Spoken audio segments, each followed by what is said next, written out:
Kalau bertanya Pak, Boleh. kalau kan kita Nusantara banyak kota-kota apa Mm-mm. tentang Ya, Nusantara.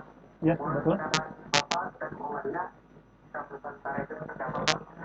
Oke, gini, Islam Nusantara itu bukan gagasan awal ya, bukan gagasan baru sebetulnya.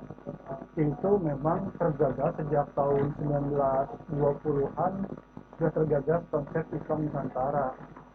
Nah, karena Islam yang datang ke Indonesia itu ragamnya berbeda dengan Islam yang datang ke negara-negara yang lain. Memang disebutkan di dalam sejarah bahwa Islam masuk ke Indonesia itu melalui para pedagang Gujarat ya. Dulu waktu ada SMA seperti itu. Sebetulnya itu betul dari Gujarat, tapi bukan yang pertama. Yang dari Gujarat itu entah ketiga atau keempat Islam datang ke bumi Nusantara. Nah, ketika Islam datang ke Gujarat itu banyak beraliran Sunni, ahlu sunnah wal jamaah. Tapi ketika awal-awal datangan Islam ke tanah Aceh, ke tanah apa tuh Samudra Pasai itu beraliran Syiah. Makanya kalau anda aktif di apa aktif di pengajian kan sering gini ya, kalau di tradisi NU ya, ila hadratin Nabi wa Ali wa Abu Bakar wa Utsman wa Ali Hasan Hussein sampai Syekh Abdul Qadir Jailani gitu kan. Kalau anda yang dulu pernah misalkan di NU pasti pernah mendengar namanya apa tuh kirim-kirim doa ya, dari mulai Abu Bakar, Utsman, Umar, Ali, Hasan, Hussein, dan juga sampai ke Abdul Qadir Jailani itu disebutkan dalam manakibat. Nah, artinya gagasan Islam Nusantara itu sudah terpatri ketika tahun 1930-an. Jadi dua aliran Islam itu datang ke Indonesia. Kalau Gujarat itu beraliran Sunni, kalau sebelumnya ada yang beraliran Syiah masuk ke Indonesia, dan ketika masuk ke Indonesia itu tidak bertempur.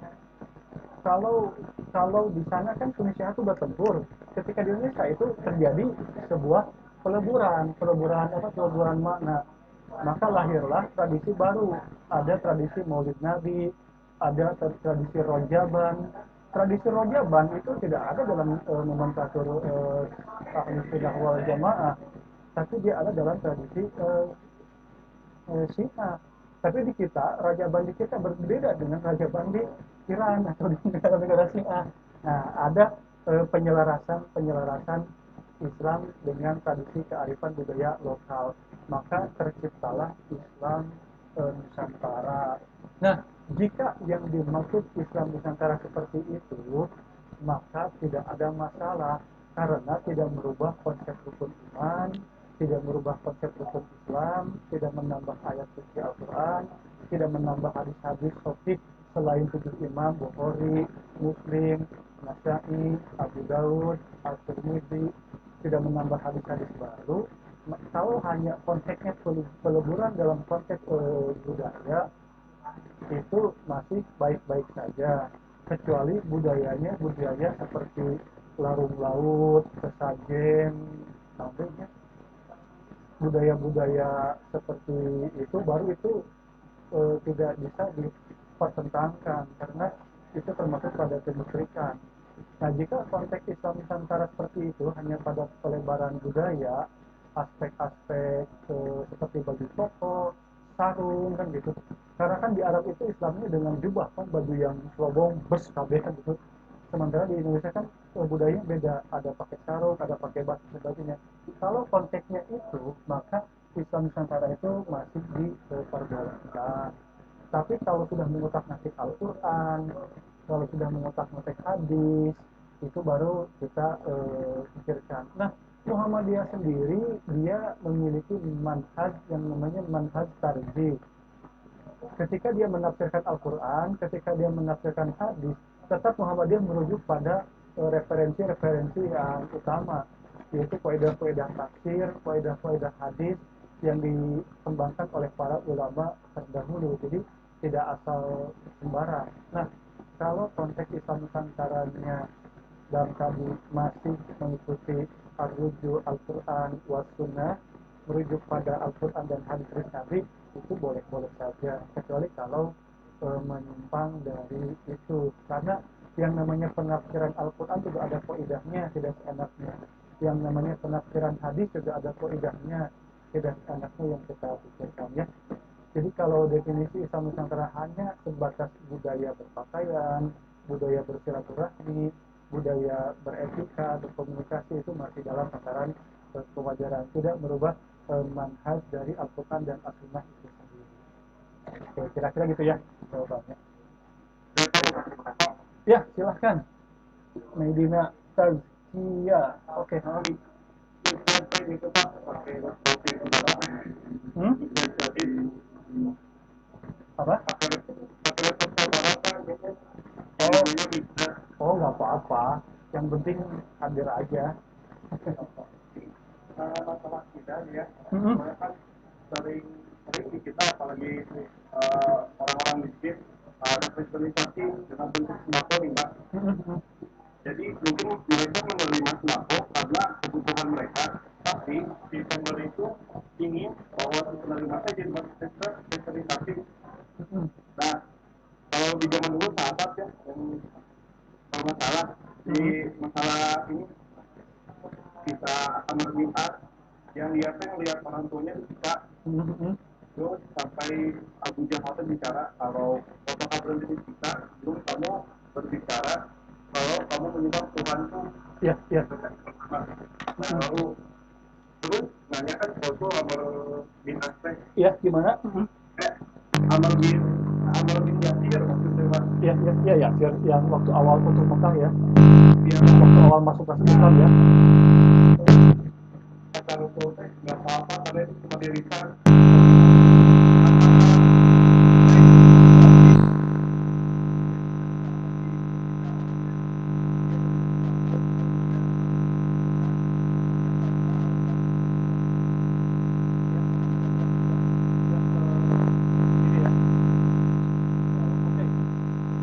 Pada awal risalah kerasulan, ketika Nabi Muhammad ketika Muhammad mulai diangkat menjadi nabi ya, itu memang ada beberapa orang, dan golongan pertama yang masuk Islam itu pertama adalah Abu Bakar As-Siddiq, yang kedua Utsman bin Affan, dan kemudian diikuti oleh Hamzah. Nah, orang-orang yang kedua tersebut itu aman dari kedustaan, karena memang nah ini kita dekati mic-nya ya. Tes tes. Oke, ada suaranya nggak?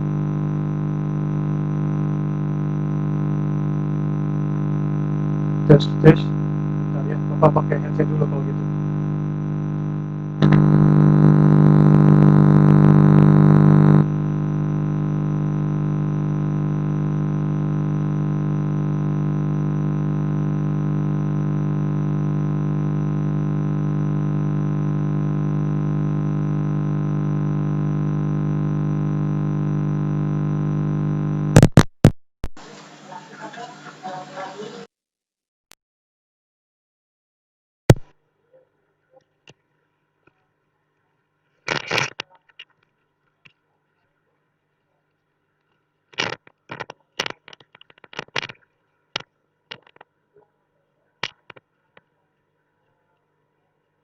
Ya.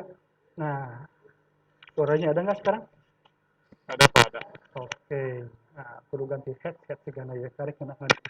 Nah, gini, memang di awal-awal kerasulan, ketika Nabi Muhammad mulai menerima wahyu, itu orang pertama kali yang masuk Islam adalah Abu Bakar, Utsman, Ali, Hamzah.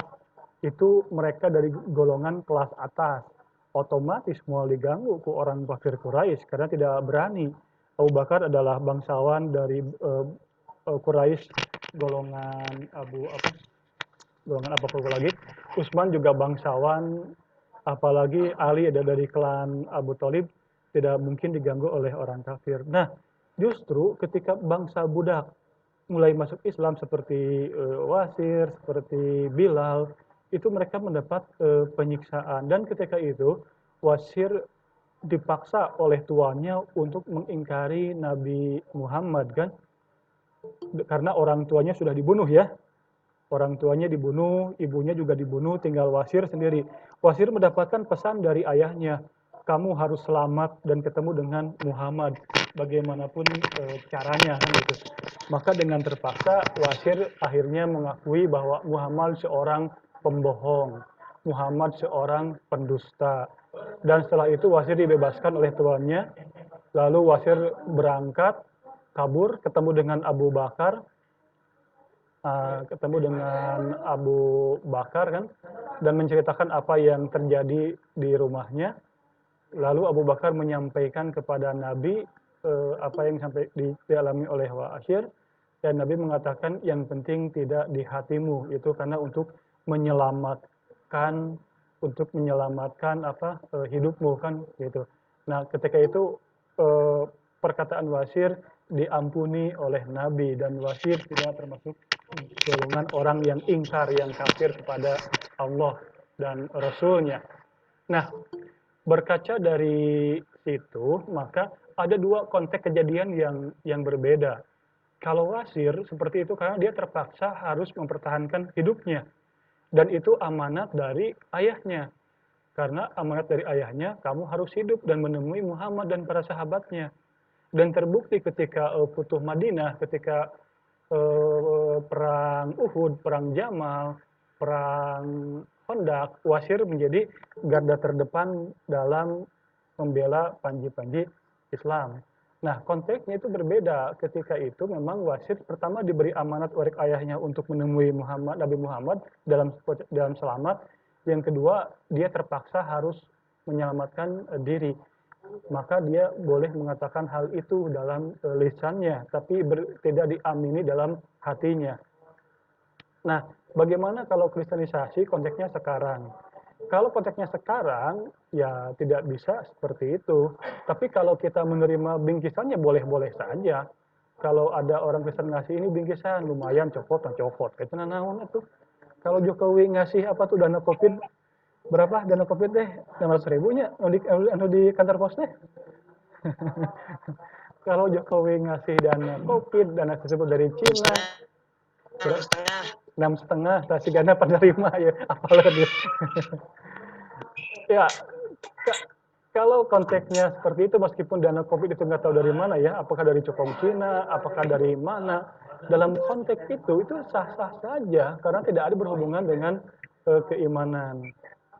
Tapi kalau kita dipaksa harus mengimani agama tertentu dengan pemberian, itu tidak boleh, karena kondisinya bukan dalam keterpaksaan. Kalanya ngajar Pak?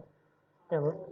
Karena kondisinya bukan dalam keterpaksaan, kecuali kalau posisi kita di Rohingya, posisi kita di mana di Cina, Uyghur ya, posisi kita di mana lagi, Thailand ya, Patani gitu. Kalau posisi kita minoritas, tapi dalam konteks kita ingin menyelamatkan diri untuk mengkabarkan pada dunia bahwa terjadi kekejaman di situ, maka kita masih diperbolehkan berpura-pura tunduk pada mereka gitu. Tapi setelah itu kita pergi dan mengabarkan pada dunia bahwa di sini ada terjadi kekerasan, di sini terjadi kekejaman, itu sampaikan kepada umat dunia. Dan setelah itu kita beriman kembali, itu diperbolehkan. Seperti itu ya. Jadi lihat konteks dan tujuan. Jadi kalau ada yang mendapat dana COVID, katanya dana COVID dari Jepang Cina, tarima we daya tamar rezeki itu. Dan tidak perlu kita harus taat pada mereka. Oke, yang lain. Baik Pak, terima kasih Pak. Suaranya jelas ya sekarang? Jelas Pak. Jelas. Oke. Kayaknya Jelas Pak, jelas. Handphone Bapak bermasalah kayaknya. Perlu diganti segala macam. Oke, yang lain dari materi tersebut masih ada yang perlu ditanyakan?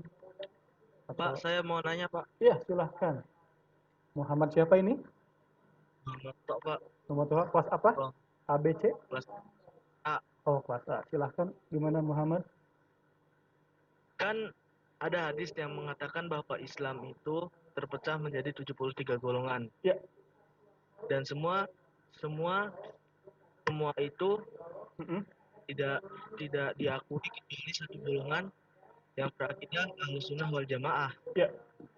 Nah, Mm-mm. di zaman sekarang itu bagaimana Pak cara membedakan Mm-mm. orang yang berakidah Ahlussunnah wal Jamaah untuk diikuti, Ya. sedangkan semua golongan itu mengaku semuanya berakidah Ahlussunnah wal Jamaah. Oke. Itu Siap. Oke. Gini, hadis tersebut diriwayatkan oleh Bukhari dan Muslim. Hadisnya juga sahih bahwa Nabi Muhammad bersabda, kelak di akhir zaman akan terjadi 73 golongan kan. Hanya satu golongan yang akan masuk surga yaitu Ahlus Sunnah wal Jamaah kan gitu. Nah, definisi hadis tersebut itu bukan berarti Ahlus Sunnah wal Jamaah pengertiannya adalah eh, organisasi ya, karena bisa saja orang mengaku diri atau membuat golongan aswaja atau yang lain lah namanya ya, tidak perlu kita bahas di sini, atau namanya XYZ gitu ya. Nah, yang dimaksud ahlus sunnah di situ itu berkaitan dengan sabda atau firman Allah surat An-Nisa atau An-Anfal ya, lupa lagi, yang berbunyi A'udzubillahi minasyaitonirrajim kan, ati Allah wa ati rasul wa ulil amri minkum fa in tanaja'tum fi syai'in farudduhu ilallahi wa rasuli. Nah, gitu ya. Nah, penjelasan dari hadis tersebut memang berkaitan dengan Al-Qur'an, nggak tahu Al-Anfal atau An-Nisa bakal bagi ya, nanti Anda cek sendiri.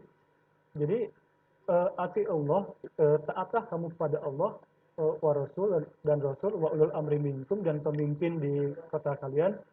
Nah, fa in tanaja'tum jika terus terjadi suatu perselisihan, fa in tanaja'tum bi syai'in farudduhu ilallahi wa Rasul.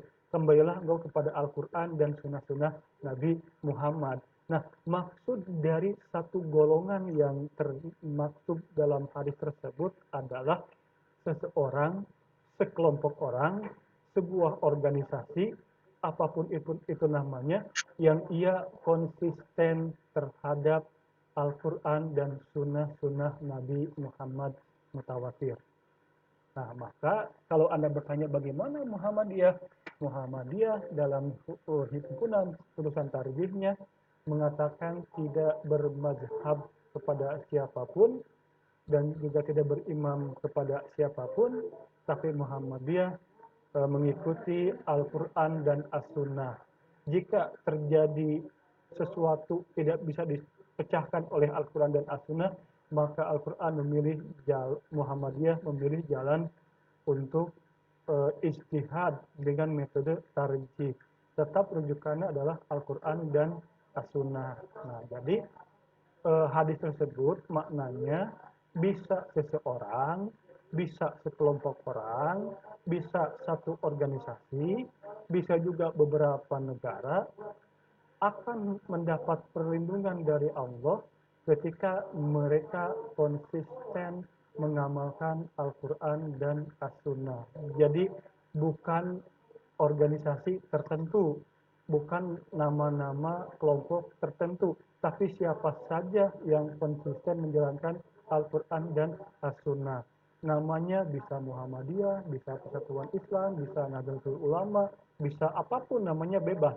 Selama ia konsisten dalam mengamalkan Al-Quran dan As-Sunnah, maka dia termasuk golongan yang ada dalam hadis tersebut. Ya, oke. Ini dulu. Yang lain?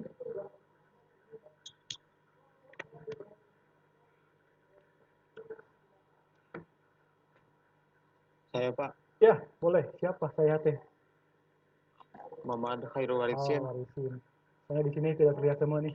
Indro sedang presentasi di sini. Pak ingin bertanya ya Pak. Mm-mm. Sebetulnya misalkan kalau bukan maksudnya perjalanan Syiah dari awal seperti gimana jelasnya Pak? kan dulu kan kalau gak salah itu perbedaan pendapat ya, dengan alasan perbedaan pendapat ya.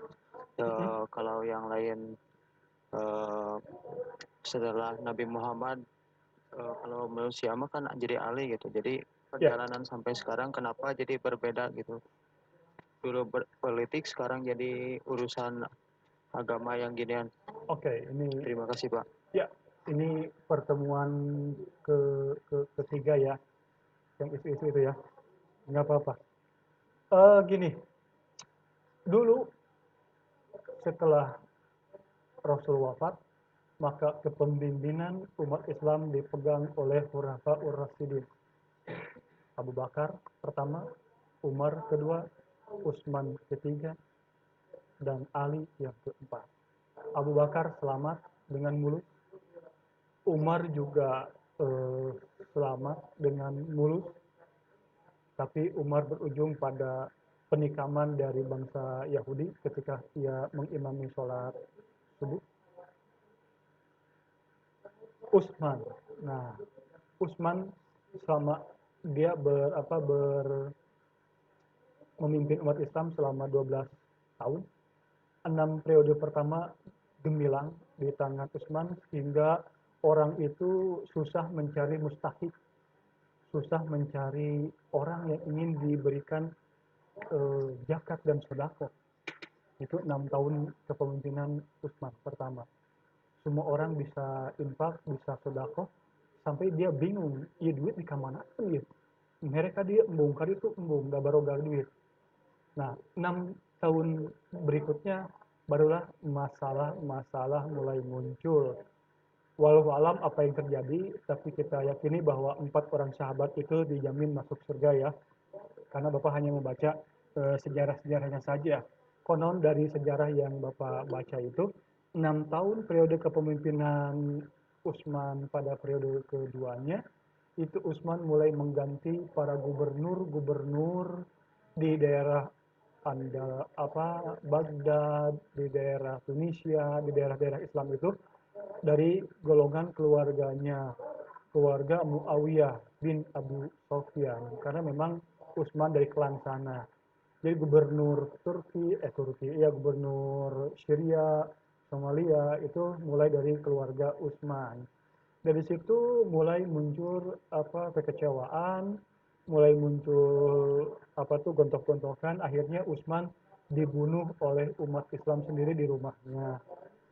Maka sejak itulah kepemimpinan mulai agak kacau. Maka ketika Ali menerima kepemimpinan khalifah yang keempat, itu pada situasi yang sangat mencekam, pada situasi yang sangat alot. Ali dituntut oleh keluarga Utsman untuk mengadili, mengkisos para pembunuh Utsman. Tapi Ali meminta bukti. Buktinya mana heula atuh tong main hukum gitu kan. Kira-kira seperti itu. Maka ibu kota kenegaraan Islam berpindah dari Madinah ke kemana alitanya Bapak lupa lagi. Pokoknya pindah lah ya. Bukan lagi di Madinah. Dan Ali membangun kekuasaan baru di sana. Maka perang saudara mulai terjadi di situ. Ada perang Siffin, ada perang Jamal, terus Ali juga berperang dengan Aisyah, menantunya sendiri dan mertuanya sendiri yang juga istri Rasulullah. Dari situ mulai terjadi peperangan demi peperangan.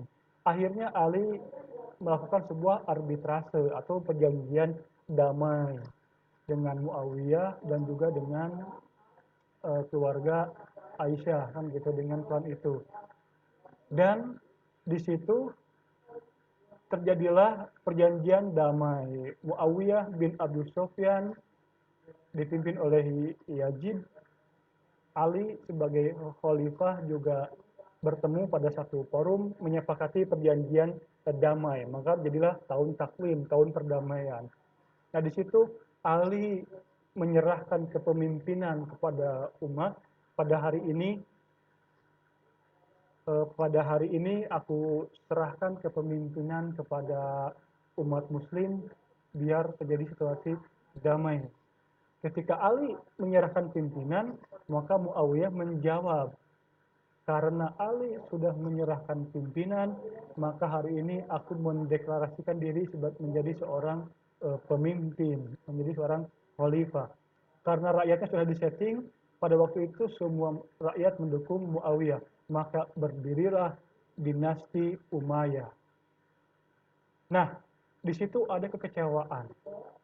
Orang-orang yang kecewa dengan perjanjian arbitrase tersebut keluar mendirikan gerakan yang namanya Khawarij.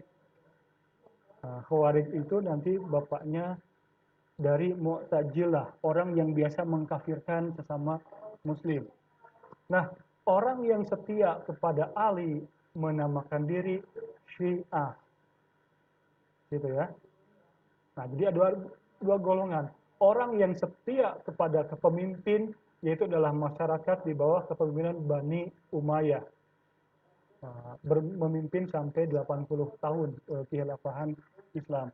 Nah, sejak itu mereka yang setia kepada Ali dan keluarganya menamakan diri sebagai Syiah.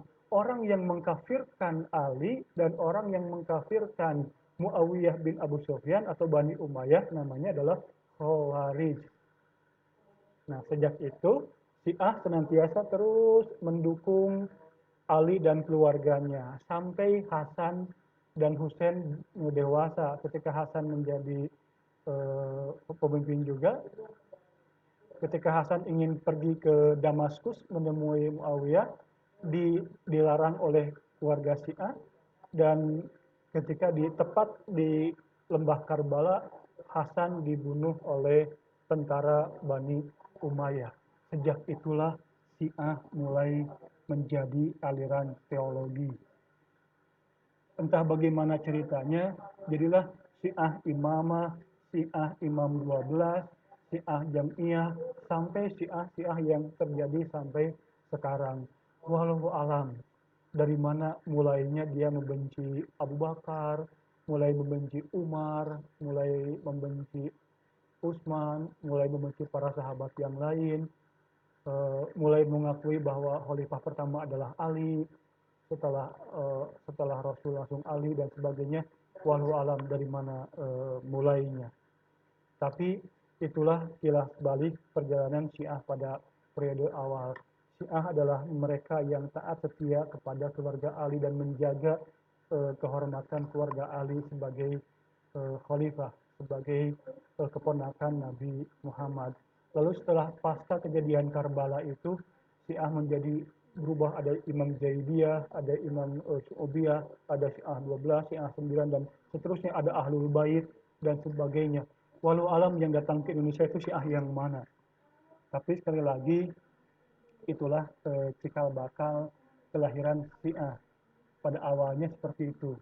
Kalau sekarang berubah ya nggak tahu kenapa terjadi perubahan ya. Lalu Iya, Pak. lanjut ke perang sipil, perang dingin, Arab dengan Iran. Terjadi geopolitik, dibumbui unsur-unsur politik, semakin memanas. Maka terjadi dua blok, ada blok Arab Timur, ada Arab Barat. Arab Timur didukung oleh Iran, Arab Barat didukung oleh Amerika dan sekutunya. Maka terjadilah perang Teluk. Saddam Hussein dihancurkan. Itu mulanya jadi konflik dari Sunni dan Syiah. Itu sekali lagi Bapak katakan, pada awalnya Syiah adalah mereka yang setia mendukung Ali dan keluarganya, menjaga Ali dan keluarganya sebagai seorang khalifah. Walau alam sekarang kenapa seperti ini ya. Iya, Pak. Terima kasih. Yang lain? Assalamualaikum Pak. Waalaikumsalam. Silakan satu dulu. Jangan bareng nanti Bapak bingung. Siapa dulu? Nah, boleh, siapa aja boleh. Waalaikumsalam. Sok. Saya mau nanya Pak. Gimana? Ya, lanjutkan. Nafiah ya. Pak, sebelumnya mohon maaf Pak kalau misalnya pertanyaan saya sangat awam ya Pak ya. Saya mau nanya Pak, kenapa sih Pak kita tuh dalam Islam itu memiliki 4 mazhab gitu Pak. Terus ada lagi yang ingin saya tanyakan. Boleh. Kenapa sih Pak lembaga Islam di Indonesia itu cenderung mengolok-olok Islam satu sama lain gitu loh Pak. Padahal Oke. kan kita sama-sama berpegang teguh pada Al-Quran dan As-Sunnah. Maka kita semua sama-sama menyembah Allah dan sama-sama memiliki rukun iman yang sama gitu. Dan Oke. Islam itu kan mencintai perdamaian ya Pak ya. Tapi Ya. kenapa masih banyak umat Islam yang berbeda-beda pendapat dan masih mengadu dombakan umat satu sama lain dan merasa forumnya itu forum yang lebih baik gitu, yang paling benar gitu. Oke. Ya. Takbir. Oke, Bapak jawab yang Makasih, pertama Pak. dulu ya. Nanti kalau pertanyaan kedua lupa nanti diulangi lagi ya. Oke, yang pertama, kenapa ada 4 mazhab? Benar ya? Kenapa ada, ya benar ya, kenapa ada 4 mazhab dalam Islam? Padahal semua bermuara pada satu sumber yang sama, yaitu Al-Quran dan Sunnah Nabi Muhammad, atau Al-Quran dan hadis. Oke, gini kawan-kawan, kenapa timbul 4 mazhab dalam kita? Gini, ketika fase-fase Nabi Muhammad masih hidup ya, masih Nabi, 23 tahun lah ya, 11 tahun di Mekah dan 12 tahun di Madinah. Itu Nabi Muhammad belum sempat membukukan hadis. Bahkan Al-Quran sendiri masih ditulis dari selembar kertas, bukan kertas ya, tidak kertas namanya, selembar apa tuh, kulit dari daun. Ya, gimana Bagas? Pelepah kurma meren Pak. Ya, pelupa kurma ya. Pelupa kurma, belum ada kertas ya. Pak wang. Tutup deh akhirnya. Ya, dari pelupa kurma, dari kulit dan sejenisnya. Bahkan Nabi Muhammad sendiri belum sempat membukukan Al-Quran. Masih di dalam mushaf-mushaf, tapi Nabi Muhammad menciptakan para hafiz-hafiz untuk menghafal Al-Quran. Lanjut di Madinah juga sama. Al-Quran saja seperti itu. Apalagi hadis. Belum ada orang yang menulis hadis. Karena ketika seseorang gini kan, ro'a itu Rasulullah Shallallahu Alaihi Wasallam. Kami melihat kan, sami'na Rasulullah SAW, kami mendengar gitu. Hadis itu masih ada di benak kepala para muhadis, para sahabat, belum sempat ditulis. Bahkan Al-Quran sempurna dan lengkap ditulis sebagai sebuah kitab suci itu sejak kehilafahan Utsmani. Meskipun digagas oleh, bukan, semenjak khilafah Utsman bin Affan maksudnya. Digagasnya sejak zaman Abu Bakar dan Al-Quran baru terbukukan sejak zaman Utsman bin Affan. Itu Al-Quran mulai terbukukan. Tapi Al-Quran relatif tidak ada permasalahan. Nah, masalahnya ketika Al-Quran sudah terbukukan, hadis itu belum terbukukan. Hadis itu baru terbukukan sejak zaman dinasti Abbasiyah. Anda bayangkan kan, Khulafaur Rasyidin selesai, hadis belum terbukukan.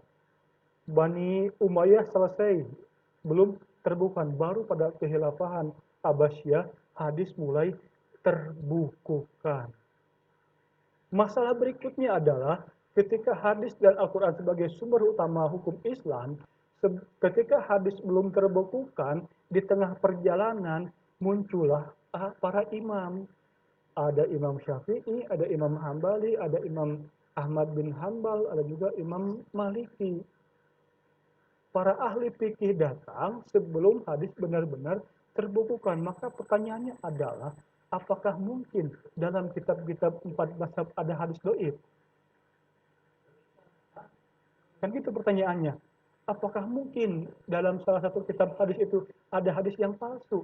Bisa saja karena hadis belum dibukukan. Baru setelah 4 imam mazhab berdiri, lahirlah seorang ulama hadis, namanya adalah Bukhari. Lalu lahir juga seorang hadis, Muslim, Abu Daud, An-Nasa'i, Tirmidzi, dan seterusnya. Mereka baru mengklasifikasi jenis-jenis hadis. Maka di situ baru diketahui bahwa oh hadis ini sahih, oh hadis ini dhaif, oh hadis ini palsu. Nah, kenapa muncul 4 imam mazhab? Karena ketika hadis bergulir dari zaman Nabi sampai ke zaman para ulama tadi, itu hadisnya dari mulut ke mulut. Sebagai contoh gini lah ya, orang tua Anda memberikan pesan kepada Anda kan, jang ya, lamun emak jeung bapak nganturkeun wayah nanya gitu. Ieu tanah teh sakieu jang si eta, sakitu jang si itu dibagi-bagi ya. Itu kan baru berupa lisan kan, turun temurun dari orang tua ke anak aman, dari anak ke incu aman kene, dari incu ke cicit mulai agak samar, dari cicit ke buyut jangkawari udah gantung siur sampai 7 turunan. Pertanyaannya adalah, apakah pesan dari ayah kita yang pertama akan sampai kepada keturunan yang ketujuh? Nah, gitu kan? Apakah tidak ada noise communication? Apakah tidak ada komunikasi yang terputus selama 7 turunan? Pesan itu. Putusnya pesan sampai ke generasi ketujuh, itulah cikal bakal kelahiran 4 imam mazhab. Yang satu mengatakan bahwa ketika sholat itu harus dijaharkan bismillahnya. Bismillahirrahmanirrahim. Alhamdulillahirabbil alamin dan seterusnya. Imam satu mengatakan cukup disirkan. Kenapa? Karena ketika orang yang mendengar jadi ketika dulu para orang yang sholat bareng dengan Nabi itu banyak, bukan hanya Umar, bukan hanya Utsman. Setiap sahabat bisa menyampaikan pesannya masing-masing. Dan setiap pesan adalah hadis. Setiap pesan dari sahabat, baik sahabat utama, sahabat kedua, baik itu sahabat yang dekat dari Nabi, itu adalah hadis. Maka para ulama para ulama bisa mengartikan hadisnya masing-masing. Maka setiap imam mazhab memiliki cara pandang tentang hadis sendiri, sehingga dia memiliki cara pandang tentang hukum Islam. Lahirlah 4 mazhab. Maka dalam setiap mazhab itu disebutkan bahwa jika pendapatku benar, maka ambillah pendapatku, dan jika pendapatku salah, maka jangan ambil pendapatku. Sebetulnya 4 imam mazhab tidak ada yang mengatakan pendapatnya yang paling benar. Tapi para pengikut imam mazhablah yang mengatakan bahwa hanya pendapat imam mazhabnya yang sangat benar. Sebetulnya seperti itu. Ya, jadi perlu lagi penelaahan mendalam ketika kita mengkaji 4 imam mazhab. Itulah kenapa Muhammadiyah tidak bermazhab kepada 4 imam mazhab, tapi tetap mengkaji, mempelajari 4 imam mazhab yang sudah ada. Karena bisa jadi ada kekeliruan. Gitu. Yang kedua apa ya? Pertanyaan apa lagi? Nafa ya? Ulangi lagi. Iya Pak, yang keduanya lembaga Islam di Indonesia itu kenapa gitu ya cenderung mengolok-olok Islam satu sama lain gitu. Padahal kan ketika kita sama-sama berpegang teguh pada Al-Quran dan Sunnah, kita semua tuh sama-sama menyembah Allah gitu. Dan Ya. Islam itu kan mencintai perdamaian ya Pak ya, tapi kenapa masih banyak umat Islam yang berbeda-beda pendapat dan saling mengadu dombakan satu sama lain, dan saling merasa bahwa forumnya itu lebih baik gitu. Gini, pernahkah kita tahu bahwa ternyata Kiai Haji Hashim Asy'ari dengan Kiai Haji Ahmad Dahlan, yang satu pendiri Muhammadiyah, yang satu pendiri NU, dia pernah duduk bareng, dia pernah sholat bareng, dia pernah berjamaah bareng, baik yang pakai kunut atau yang tidak pakai kunut. Satu waktu Hamka pernah mengimami di jamaah Nahdlatul Ulama, dan tanpa disadari, tanpa disangka bahwa Hamka melakukan kunut subuh karena tahu bahwa jamaahnya adalah jamaah Nahdlatul Ulama. Satu ketika juga terjadi terbalik, kiai dari NU mengimami jamaah dari Muhammadiyah pada waktu itu, dan tak disangka ternyata ulama dari NU ketika subuh tidak menggunakan kunut karena tahu bahwa jamaahnya adalah jamaah Muhammadiyah, saling menghargai dan saling menghargai satu sama lain. Lalu kenapa hari ini kita saling berpecah belah? Kenapa hari ini kita saling bergontok-gontokan satu sama lain. Gini, ketika Islam datang ke Indonesia pada fase-fase awal-awal perjuangan bangsa Indonesia, tidak terjadi perpecahan yang begitu kompleks. Karena baik dari Muhammadiyah atau NU atau yang lainnya pada waktu itu sama-sama bersatu mengusung tema Indonesia Merdeka. Maka lahirlah gerakan Sumpah Pemuda yang diawali oleh pergerakan pemuda Muhammadiyah dan juga pemuda dari Nahdlatul Ulama. Hal ini tidak bisa dibiarkan oleh Belanda. Maka Belanda menciptakan kamuflase ulama. Lahirlah yang namanya Snoeckler Groningen atau orang Belanda yang diciptakan menjadi ulama. Dia seorang warga Belanda yang pura-pura memeluk Islam, belajar Islam sampai ke Mekah, belajar Islam juga ke Madinah, pandai berbahasa Arab, pandai membaca Al-Quran, tapi tujuannya bukan untuk memperkuat Islam. Tujuannya ingin memecah belah agama Islam. Maka sejak itulah groundnya mulai membagi-bagi peta gerakan Islam. Ada kiai, ada abangan, ada santri. Itu trilogi yang dikembangkan oleh groundnya.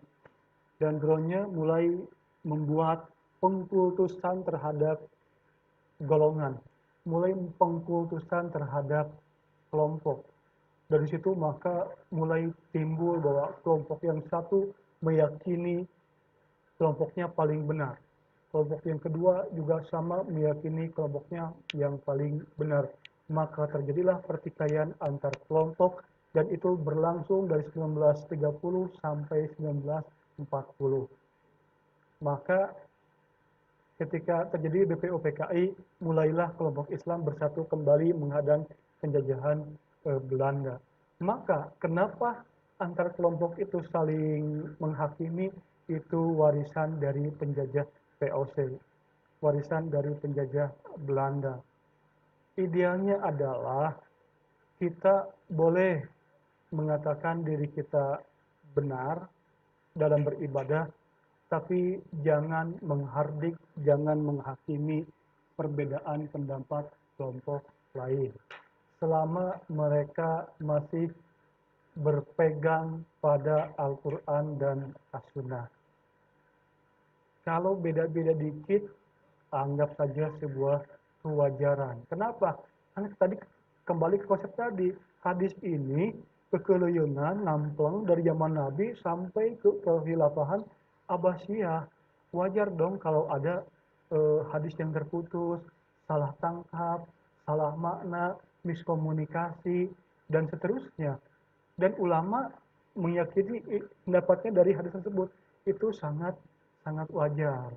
Sekali lagi, kita harus berpegang teguh dalam ibadah bahwa kita yakin bahwa cara ibadah kita benar tanpa perlu menghardik cara beribadah orang lain. Dari situlah baru kita mewujudkan Islam sebagai agama rahmat. Apakah sekarang perpecahan golongan semakin intens? Ya, dengan adanya era komunikasi sekarang, ada buzzer, ada apalagi tuh, tim apalagi tuh, penyebar hoax non ngarananya. Nu kitu lahnya. Apa bagas namanya tim penyebar hoax teh? Hoker. Nah, hoax lah ya. Itu semakin mengkreditkan posisi umat Islam. Maka umat Islam sangat mudah untuk diadu domba, sangat mudah untuk dicerai-beraikan. Itu adalah tradisi kebiasaan kaum Yahudi dan kafir. Sebab Al-Baqarah ayat berapa bagi mengatakan bahwa walan tardo antal Yahuda wan Nasoro hatta tattabi'a millatahum.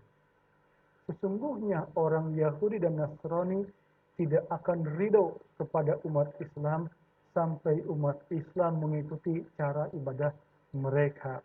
Jadi perpecahan dan pertikaian itu sesuatu yang akan terus terjadi dalam tubuh umat Islam, tidak perlu ditakuti. Karena itu adalah tradisi dari kebiasaan orang-orang Yahudi dan Nasrani. Tapi yang perlu kita khawatirkan adalah jika tidak ada rasa toleran dalam diri kita. Jika tidak ada rasa saling menghargai, itu yang perlu kita takuti. Kenapa kita tidak perlu takut peperangan? Karena peperangan ataupun apapun namanya itu sudah ada dalam garis takdirnya. Tapi eh, rasa iba, rasa toleran, rasa saling menghargai itu yang perlu kita takuti kalau itu sudah tercerabut dari hati kita, tercerabut dari nalar kita, tercerabut dari logika kita. Ya, oke. Ada lagi?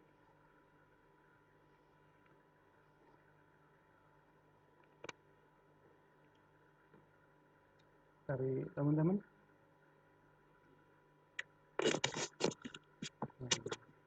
Siapa ini?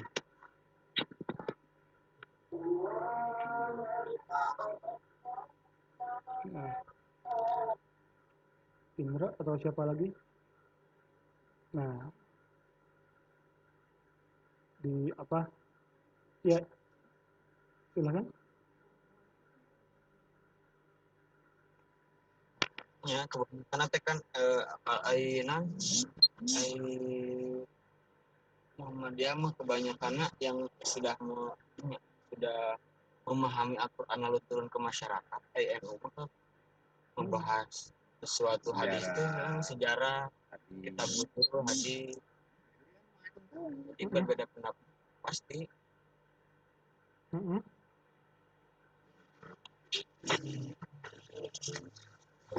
Maaf Pak, gak kematiin, gak kemut. Oh, kirain apa? Siapa? Orang tuanya? Ya ini sambil ngobrol sama orang tua. Oke, nggak apa-apa. Muhammadiyah dan NU. Nggak apa-apa, nggak apa-apa. Ya, kalau ada yang salah, ya nggak apa-apa. Ya nggak Pak, apa-apa. izin bertanya. Ya, silahkan Andini ya, atau siapa? Ya. Kan ini Pak, sekarang itu banyak sekali orang-orang yang mudah mengkafirkan seseorang. Nah itu bagaimana Pak? Padahal kan mereka tuh masih bersyahadat dan menjalankan sholat. Kasih Pak. Oke. Ya, takfiri ya. Ini, beragama itu ada dua cara ya. Ada orang yang beragama dengan rasio dan keimanan, karena keimanannya lah yang begitu tinggi kepada Allah, maka rasionya berjalan untuk terus menggali, menghayati nilai-nilai yang terkandung dalam Al-Quran dan As-Sunnah. Ada juga yang beragama dengan perasaan dan keimanan, tapi keimanannya sama, tidak berbeda. Yang satu pakai rasio, yang satu pakai perasaan. Nah, orang yang saling mengkafiri itu kebanyakan mereka yang mengimani keagamaan melalui perasaan. Karena apa? Kecintaan pada imam yang terlalu tinggi, kecintaan pada ulama yang terlalu tinggi, kecintaan pada sosok ustadz yang begitu tinggi, dan seterusnya. Sehingga rasa ini lebih mendominasi rasio, lebih mendominasi akal dan pikiran dalam bernuansa beragama. Nah, kenapa hari ini banyak sekali takfiri ya, atau orang yang begitu mudah mengkafirkan? Kenapa? Karena kebanyakan dari kita beragama melalui perasaan dan keimanan. Keimanannya sih boleh, nggak apa-apa, tapi perasaannya terlalu mellow gitu. Terlalu apa istilahnya itu? Lebay lah gitu ya, kalau dalam bahasa baper. Ya, terlalu baper kalau dalam bahasa anak muda ini. Nah, keagama itu justru itu afala yang zuruna ilal ibili kaifa khuliqat wa ilas sama kaifa rufi'at kan wa ilal ardi kaifa nusibat gitu kan. Apakah kamu tidak berpikir bagaimana langit ditinggikan, gunung ditancapkan gitu kan? Itu Al-Quran sering mengatakan seperti itu. La'allakum tatafakkarun, kan, agar kalian berpikir dan seterusnya. Artinya perintah berpikir itu adalah perintah yang datang dari Al-Quran. Nah, metode beragama itu tidak cukup hanya mengandalkan kecintaan, karena kalau metode dengan kecintaan akan menimbulkan ketokohan. Kalau ketokohan akan menimbulkan rasa taklid buta. Taklid buta adalah apapun yang disampaikan oleh tokoh kita semuanya benar, padahal tidak seperti itu. Nah, karena yang kembali dalam konsep itu adalah farudduhu ilallah wa rasuli. Artinya kembali kepada kitab Allah dan kembali pada sunnah-sunnah Nabi Muhammad yang mutawatir, yang sahih. Jadi proses saling mengkafirkan itu biasanya terjadi karena kita melakukan proses keagamaan dengan banyak rasanya, banyak bapernya gitu, bukan logikanya. Jadi akhirnya hanya kelompoknya lah yang mengatakan yang paling benar, hanya kelompoknya lah yang mengatakan yang paling yang paling baik. Oke, kita belajar pada para pendahulu kita. Di sebelah sisi kiri ada Masjid Muhammadiyah, di sisi kanan ada Masjid NU, di sisi tengah-tengah ada Masjid Persis atau masjid yang lain. Pernah nggak para orang tua kita mengatakan, maneh tong sholat ke Masjid NU, kafir siasan gitu? Tidak ada kan? Ataupun sebaliknya, tong sholat ke Masjid Muhammadiyah jadi murtad? Tidak ada. Yang paling hanya di dataran teknis lah gitulah. Kata mah pakai kunut ke bising bid'ah, udah gitu kan. Tapi tidak mengatakan dia kafir kan, tidak mengatakan dia inkarus sunnah, tidak. Paling maksimal hanya di level bid'ah gitu kan. Namun versi bahkan gitu, wah tong sholat jadinya sama sok kunut gitu dan seterusnya. Dan tapi tidak ada larangan ke siapapun, orang Muhammadiyah sholat di NU, orang Persis sholat di Muhammadiyah, tidak ada larangan. Bahkan di kita Universitas Muhammadiyah Bandung menerima semua golongan, mau apapun. Nah, kita belajar dari 3 organisasi para pendahulu. Boleh berbeda pendapat, boleh memiliki pakem dan cara ibadahnya masing-masing, boleh memiliki cara pandang beragamanya masing-masing, tapi tetap tawasu, moderasi, moderat, itu dijunjung tinggi. Tidak sampai saling mengkafirkan. Bahwa cara beribadahnya seperti itu silahkan, tapi kami juga tidak seperti ini, ya jangan memaksakan. Hanya sampai di situ.